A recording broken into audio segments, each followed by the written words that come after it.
Hello friends, आज हम लेकर आए हैं क्वेश्चन पेपर। ये हाफ ईयरली और एनुअल एग्जाम दोनों के लिए आपके लिए बहुत ही इंपॉर्टेंट है। क्लास 3 ईवीएस का है ये सैम्पल क्वेश्चन पेपर। सो इसी टाइप का क्वेश्चन आपको हाफ ईयरली और एनुअल में आता है, तो इसका ज़रूर प्रैक्टिस कीजिए। और आपको कैसा लगा क्वेश्चन पेपर ये भी ज़रूर बताइए। और साथ में आप मेरे चैनल में अगर नए हैं तो इसको ज़रूर सब्सक्राइब कर लीजिएगा मेरे चैनल को। तो चलिए अभी स्टार्ट करते हैं। Question number 1, answer the following 1 mark questions. कुछ क्वेश्चंस होते हैं जो कि 1 मार्क्स के आएंगे, जैसे कि 10 क्वेश्चंस इंटू 1 मार्क्स के 10 questions. Question number 1, do you or any of your neighbours have a pet, which one? क्या आपका ये कोई पेट है या फिर आपके नेबर का? अगर कोई पेट है तो कौन सा? आपको इतना लंबा आंसर नहीं लिखने से भी होगा। Do you or any of your neighbours have a pet, yes और नो यू कैन राइट। या अगर है तो यस, अगर नहीं है तो नो, एंड विच वन। तो उसमें आपको उस पेट का नाम जरूर डालना है। तो the purpose of this session is to make the students interactive and observe their surroundings, ताकि आप लोग अपने सराउंडिंग्स को ऑब्जर्व करें। तो यह आंसर वेरी कर सकता है, ठीक है, किसी का भी। तो इसमें आप यस लिखेंगे या नो लिखेंगे। No, I didn't have a pet but my neighbour have a pet and name of the pet is this. इस तरह से आपको लिखना है। तो ये आंसर वेरी करेगा, आपका जो भी है आप मुझे कमेंट में भी बता सकते हैं। Question number 2, think, has any animal ever eaten your food against your will? How? कभी ऐसा होता है कि कोई एनिमल, हम उसे उस खाने को नहीं देना चाहते लेकिन आके खा जाता है। क्या अभी कभी आपके साथ ऐसा हुआ है जो कि आपने खाने को नहीं दिया था लेकिन आके खा गया हो?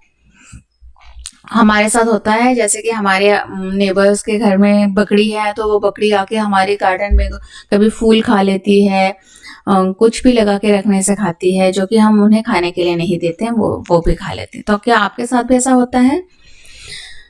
ये आंसर भी वेरी करेगा, आपके साथ होता है या नहीं। इफ अगर होता है देन यस और रीजन दीजिए, अगर नहीं होता है देन नो और कोई रीजन नहीं देने से भी होगा। Rats have eaten my food against my will. ये शायद सबके साथ ही होता होगा कि रैट को हम जो खाने के लिए नहीं देते हैं वो भी आके खा लेती है। I reserved a piece of chocolate in the kitchen on the cooking platform. When I went looking for it the next morning, a rat was biting its corner. जब मैंने खाने के अपने चॉकलेट रख दी थी कुकिंग प्लेटफॉर्म में ही next day खाने के लिए, तो जाके नेक्स्ट डे जाके देखा तो रैट ने उसे काट लिया था। ऐसा हमारे सबके साथ ही होता है। Question number 3, how much money did you spend on your books this year? इस साल आप लोगों ने अपने बुक्स में कितना खर्च किया है? So for this question, students are advised to prepare the answer on their own. आप खुद ही मीन्स आपको अपने नेबरहुड, आपके आस पड़ोस और साथ में आपको आपके साथ क्या हो रहा है ये भी जानकारी रखनी जरूरी है। इसलिए इस टाइप के क्वेश्चंस अभी आपको क्लास 3 में मिल रहे हैं। तो स्टूडेंट, आपका बुक्स खरीदने में कितने पैसा खर्च हुआ था वो आप लोग एक डायरी मेंटेन करके लिखेंगे और साथ में यहाँ पे तभी आंसर कर पाएंगे। Question number 4, what kind of a school uniform would you like to wear? Draw a picture of it in your notebook and color it. आपका स्कूल यूनिफॉर्म जो भी है, लेकिन आपको किस तरह का स्कूल यूनिफॉर्म पहनना पसंद है, वैसा एक पिक्चर बनाइए। शायद आपका जो स्कूल यूनिफॉर्म है वो आपको पसंद नहीं हो और आपको लगता है कि दूसरे टाइप का होना चाहिए था, तो वो आप अपने नोटबुक में ड्रॉ करके फिर उसमें कलर कीजिए। ये किस लिए क्वेश्चन दिया गया है कि ताकि the purpose of the section is to enhance the creativity and thinking ability of the students. The answer may vary from student to student based on their thoughts and creativity. It is highly recommended that the students develop the answer on their own. तो इसका यही purpose है कि आपका creativity जो mind है उसे develop करने का है, तो आप खुद से ड्रॉ कीजिए picture. Question 5, have you seen any insects near flowers? Find out their names and write. क्या आपने कभी इंसेक्ट्स देखी है फ्लावर्स के पास? जरूर देखी होगी, एक तो बटरफ्लाई या फिर हनी बीज, उनको मंडराते हुए जरूर देखा होगा। तो आप उन इंसेक्ट्स का नाम लिखिए, जैसे कि बटरफ्लाई लिख सकते हैं, देन हनी बी, एंड भी फूल का रस चूसती है। और आपने कौन कौन से देखे हैं? Find out the names and right, और उसे फाइंड आउट करके उसके नाम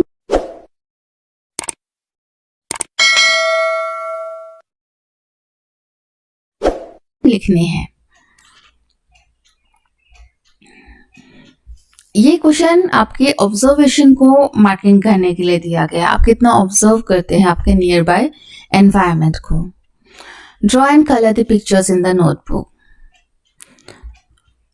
The purpose of this session is to enhance the creativity and thinking ability of the students. It is highly recommended that the students write the answer on their own.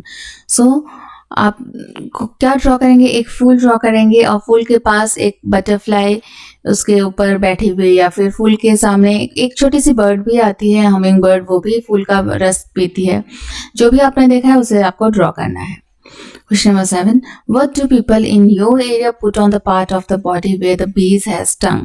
अगर कभी bees यानी कि मधुमक्खी काट जाती है तो आपके एरिया के लोग क्या लगाते हैं उसमें? जैसे हमारे यहाँ पे प्याज को पीस कर और गुड़ के लगाते हैं, और एक होता है बैम्बू शूट। बैम्बू शूट भी कोई कोई लगाता है, गुड़ और बैम्बू शूट को मिला के उसे भी लगाते हैं। तो आपके वहां पे क्या लगाते हैं मुझे कमेंट में जरूर बताइए।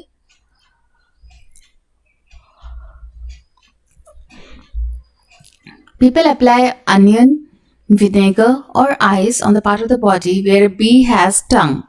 Also, they are seen applying some toothpaste or rubbing iron article on the part where bee has stung. Stung यानी कि डंक मारती है जहाँ पे, वहाँ पे जैसे मैंने कहा उसी तरह से कोई तो प्याज लगाता है, कोई विनेगर या फिर आइस लगा देती है।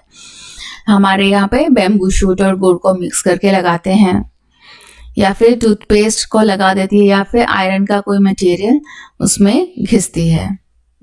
Question number 8. What are the different colors of honey that you have seen? Honey का कौन कौन सा कलर आपने देखा है? क्या आप लोगों में से किसी ने हनी खाई है? खाई है तो कौन सी हनी खाई है? डाबर हनी खाई है तो फिर ये ब्राउन कलर की दिखती है, कभी जब खत्म होने लगती है तो येलो कलर की दिखती है, और जो असली वाला हनी खाई है, जो हनी कॉम्ब से निकाली जाती है, वो येलो दिखती है। The purpose of this session is to make the students observe and interact actively with their environment and observation. Means सभी क्वेश्चंस में एक ही बात को ध्यान में रखा गया है कि जो चिल्ड्रन है या जो स्टूडेंट है वो अपने एनवायरनमेंट में क्या हो रहा है उसके बारे में जानकारी पूरी रखे। It is highly recommended that the students write the answer on their own. तो आपको इन सब क्वेश्चंस का आंसर्स खुद से लिखने हैं, इसके लिए आपको प्रैक्टिकली जानना बहुत जरूरी है। So parents are requested to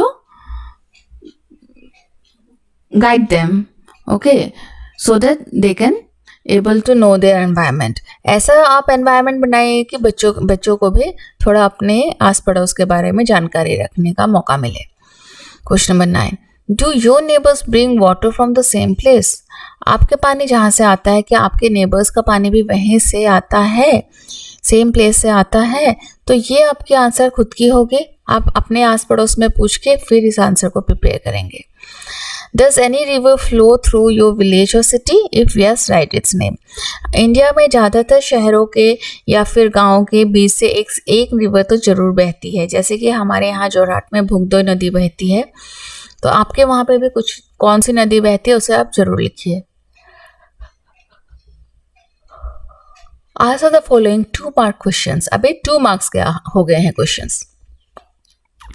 1 mark में जो है आपको यस, नो और रीजन, हाँ, एकदम शॉर्ट में बताना है। और 2 मार्क्स में देखिए आप question, have you seen water flowing unnecessarily in your home, school और एनी अदर प्लेस वेयर? कभी नल खराब होने की वजह से या भी किसी भी वजह से क्या होता है, गवर्नमेंट का एक टेप लगा रहता है, उसमें भी कभी क्या होता है, नल टूटा हुआ होता है, पानी बहता रहता है। क्या ऐसा कभी आपने देखा है? If you have seen means you have to write the reason where, कहाँ देखा है वो भी लिखना है। So this is a sample answer. The answer may vary from student to student, okay? तो आपने कहाँ देखा है ये आपको लिखना है। Question number 2. Draw lines using different colors to show which work will be done after the other so that the same water can be reused. One example has been given. Different colour से line खींचना है और आपको दिखाना है कि water कैसे reuse हो सकता है. जैसे कि कौन कौन से है रीजन मैं दिखा देती हूँ. वॉशिंग हैंड्स एंड फेस, जब हम लोग मुंह हाथ धोते हैं. Washing clothes, washing fruits and vegetables. इन में यूज करते हुए पानी को हम कहाँ कहाँ यूज कर सकते हैं. Mopping the floor, watering plants, using in the toilet. तो वॉशिंग हैंड्स एंड फेस का जो पानी होगा वो हम यूजिंग इन द टॉयलेट में यूज कर सकते हैं. हम अगर किसी चीज के ऊपर धोए. वॉशिंग क्लोथ्स कपड़े धोने के पानी को हम मॉपिंग के लिए यूज कर सकते हैं, घर में पोछा लगाने के लिए. और वॉशिंग फ्रूट्स एंड वेजिटेबल्स जो भी धोते हैं उसका पानी बहुत सारा निकल जाता है और वो हम गार्डनिंग के लिए यूज कर सकते हैं. इसमें भी बताया है washing hands and face can be, water of this can be use for washing clothes and then this can be drawn to using in the toilet. और वॉशिंग फ्रूट्स एंड वेजिटेबल्स भी हम लोग टॉयलेट में भी डाल सकते हैं. Watering plants and mopping the floor, तीनों काम के लिए यूज कर सकते हैं. तो हमें पानी बचानी चाहिए, यही इसमें बताया जा रहा है. Which of the birds mentioned in the lesson have you seen? Write their names. इस लेसन में जितने भी बर्ड्स के बारे में बताया था उसमें से किस किस को आपने देखा है. जैसे कि क्रो, पिजन, पीकॉक, माइना, वल्चर. हमें कौन कौन सा बर्ड आसानी से दिखता है? स्पैरो, माइना, क्रो, देन पीकॉक. और कौन कौन से बर्ड्स आपने देखे हैं आप इसमें जरूर लिखिए. Now go outside and look for birds or trees in water, on the ground, in and around bushes. How many birds could you see? आप बाहर जाइए और देखिए कि आपको ट्रीज में या फिर आपके अगर कहीं पोखर वगैरह है तो, या फिर वैसे ही ग्राउंड में घूमते हुए कौन कौन से बर्ड्स आपको दिख रहे हैं. इसके लिए ये आंसर आपको खुद से करनी है, आपको बाहर जाके देखना है. जैसे कि बाहर जाएंगे तो आपको पिजन दिखेंगे, कबूतर दिखेंगे, है ना. कबूतर को पिजन कहते हैं. देन क्रो दिखेगा, जहाँ हमने खाना डाला हुआ है वहाँ की क्रो खाएगी. देन बाहर जाने से पानी में बतख दिख सकता है, डक, और क्रेन दिखते हैं, किंगफिशर्स दिखते हैं. हमारे यहाँ पे तो बहुत बर्ड्स दिखते हैं, आपके यहाँ पे कितने दिखते हैं ये जरूर बताइए. There are some birds which can imitate our voice. Do you know the name of any such bird? Draw its picture in your notebook, color it and write its name. Yes, हम सबको पता है कि जो parrot है, तोता, वो imitate करता है. साथ में माइना अगर हम लोग पेट करके रखे तो वो भी हमारे वॉइस को इमिटेट करता है. क्या आप में ऐसे किसी ने देखा या सुना है? Parrot is a bird that imitates human voice. What places did the train pass by? Make a list. The train passes by the following place. Meadows means लंबे लंबे जो घास थे उसके बीच से, hills पहाड़ों के बीच से, then temples, mills, village, wells and fairs, temples यानी मंदिर के बीच से होते हुए, then कुछ गांव में हमें दिखा कि कुएं दिखे या फिर कहीं मेला लगा हुआ है उसके बीच से. Then green fields, broken walls, green fields यानी कि खेतों के बीच से, फिर कहीं पर टूटा हुआ वॉल है वहाँ से, पोटैटो फील्ड के होते हुए, clustered huts, bridges and paths, Dhobi Ghats, T shops. अनेकों चीजें हमें ट्रेन से जाते हुए दिखते हैं.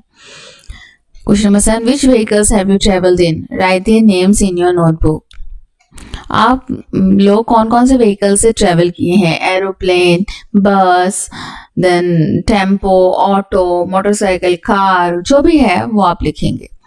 Question number 8. At night the ladder is remove from these houses. Can you tell why?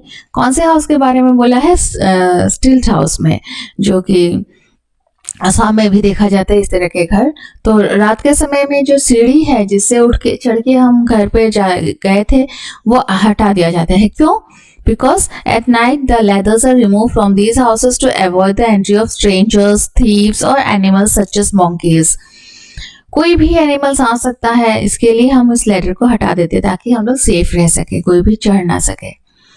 How do roofs help in their areas? Roofs अलग अलग होती है, हमने पढ़ा था. कहीं पे straight roofs होता है, कहीं पे slanted होता है. तो उन एरियाज में कैसे slanted roof जो है वो कैसे हेल्प करता है? Roofs in their areas are slanting. When water or snow falls on these roofs, they slide off the roof to the ground. This avoids the accumulation of snow or water on the roof. Slanting roof जो है वो कहाँ होता है, जहाँ पे ज़्यादा rain हो या फिर जहाँ पे ज़्यादा बर्फ पड़ती हो. तो स्लैंटिंग होने की वजह से बर्फ या रेन घर के छत के ऊपर जमा नहीं होगी बल्कि नीचे को गिर जाएगा, तो इसीलिए स्लैंटिंग रूफ होता है. What kind of problems do people have in old age? People suffer from many problems in old age. Their body becomes weak and frail. They suffer from body aches and diseases and face difficulty in doing activities like walking, eating and listening. Their vision also decreases with age. अगर आपके घर में दादा दादी नाना नानी है तो आपको अच्छे से पता होगा कि क्या होता है कि बूढ़े होने पर ओल्ड एज प्रॉब्लम्स बहुत आ जाते हैं, जैसे कि हमारे बॉडी बहुत ही कमज़ोर हो जाती है, फ्रेजाइल हो जाती है, गिरने से टूटने का डर रहता है, फिर बॉडी में दर्द रहता है और कई सारे डिजीजेस हो जाती है. फिर हमें बूढ़े लोगों को वॉकिंग में, ईटिंग में, लिसनिंग में बहुत तकलीफ होती है, कम सुनाई देने लगता है, चल नहीं पाते हैं तेज, खा नहीं पाते हैं सब कुछ. देयर विजन ऑल्सो डिक्रीजेस, उनके आँख की रोशनी भी कम हो जाती है. Now answer the following 3 mark questions. Question number 1. Take a dupatta or a long piece of unstitched cloth, wrap it in different ways. In how many ways could you wear it?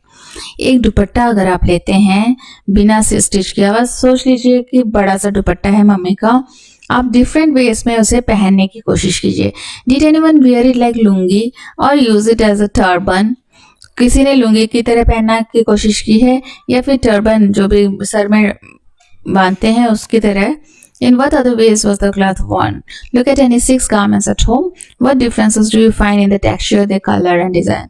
अलग अलग कपड़े को आप छू के देखिए, सबका छूने से आपको पता चले सबका टेक्सचर अलग होता है, बोने का सिस्टम अलग होता है, कपड़ा अलग अलग होता है.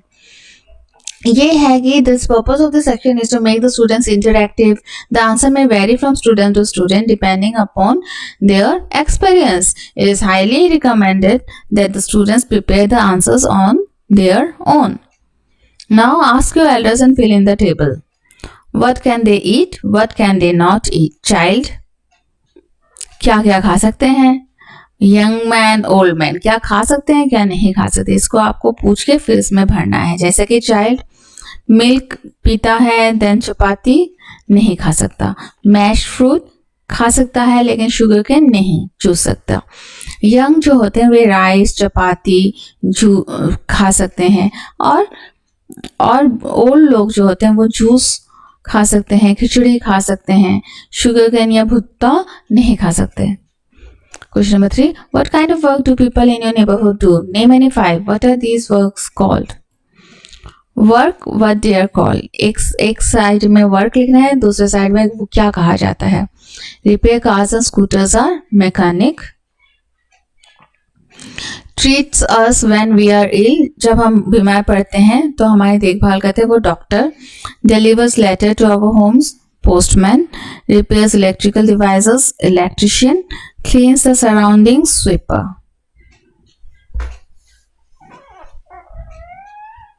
Provides protection to us, policeman.